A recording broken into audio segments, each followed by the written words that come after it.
airborne infantry. We were doing a lot of air assault missions. My job was to go kick in doors in the middle of the night and get the bad guys. So did a good job at that and just came with a high price too.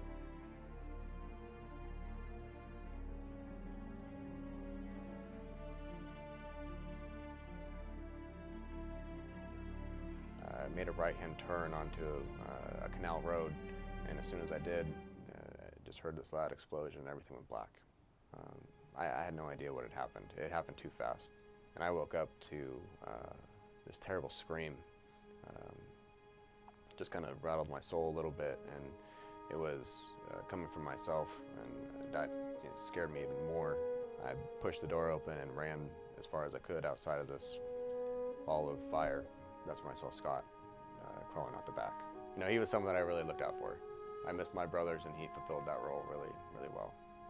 He had taken the majority of the blast. It was right underneath his seat that we got hit. But he looked like a stuntman, just head to toe, soaked in diesel fuel, covered in fire. So I ran up and tried to smother him with my hands, and my fire extinguisher was in the Humvee, my fire blanket was in the Humvee, and I was just really having a hard time thinking of something, anything that would help him. But just thinking I can't sit here and watch him die like this, and getting up to try to run back and get some help, but also feeling like I was leaving my best friend alone. That was a day that just redefined my whole life, is what it felt like.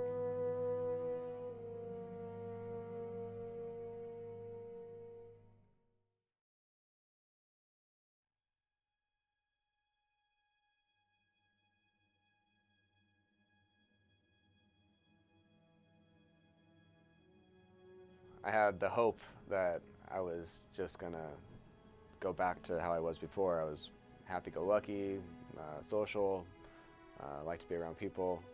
I was fearful that I wouldn't go back to being like that, and I didn't go back to being like that.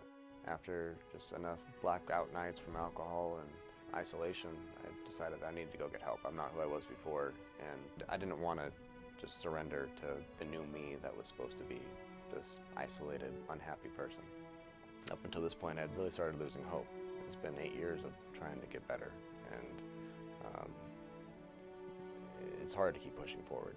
This was the first, real hope that I'd had in a long time. It was about 2 weeks into the therapy. This was a daily treatment that I went through for 30 minutes every day, and it was sitting down with a buddy, and we usually drank a handle of rum together, and we'd just get blackout drunk and do drugs and all this stuff. And after the very first drink, I just told him, I feel good right now. I don't want to have another one. I felt an ability to be in connection with people again. It wasn't in my head. I was able to hear somebody else talk. I was able to give back and contribute to the conversation. And really, it was something that gave me an ability to integrate all the truths that I had learned over the years into how I felt. And it just gives me the chills to still think about that, that opportunity to get my life back.